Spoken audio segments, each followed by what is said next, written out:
खबर में आगू बढ़ो। रायगढ़ नगर में पाछू कुछ बछर ले भू माफिया मन के द्वारा सरकारी जमीन मन ला अपन जमीन के साथ मिला के कीमती जमीन ला प्लॉटिंग करके कमाई के जरिया बनाए जात रही से, जिनमें विभागीय अमला ले मिली भगत के कारण कार्रवाई नहीं हो पात रही से। लेकिन पाछू कुछ दिन ले ऐसा अवैध कब्जा ला लेके कलेक्टर और निगम के कड़ा रुख देखे पर मिला थे। कुछ दिन पहले कलेक्टर भीम सिंह आतरमुड़ा में जांच और अवैध कब्जा हटाए के निर्देश दे रही से। अब जब विजयपुर नाला में अतिक्रमण की शिकायत के बाद नगर निगम अवैध कब्जा हटाए जेसीबी भेजिस तो उल्टा ओकर ऊपर जब्त करा के कार्रवाई कराए के धौस सुशील अग्रवाल उर्फ बबलू सेठ देहे लगिस, जेकर ले मोहल्ला वासी और पार्षद सब आक्रोशित हो गिन और मामला कलेक्टर तक पहुंचिस। तो स्वयं आयुक्त और एसडीएम पूरा मामला के संग विजयनगर वार्ड नंबर 47 पहुंच के काम रोक के रसूखदार बबलू सेठला आयुक्त आशुतोष पांडे जम के फटकार लगाइस।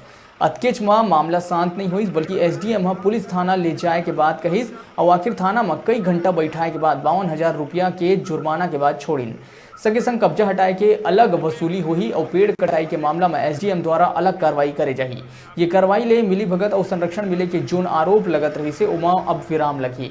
फिर रायगढ़ में जगह जगह ऐसने बहुत जगह में अवैध कब्जा करे के बाद आगू आत रही थे, जिनमें जिला प्रशासन ला घलो नगर निगम ला सफाई अभियान के संगे संग अवैध कब्जा हटाए के भी काम करे के दरकार है।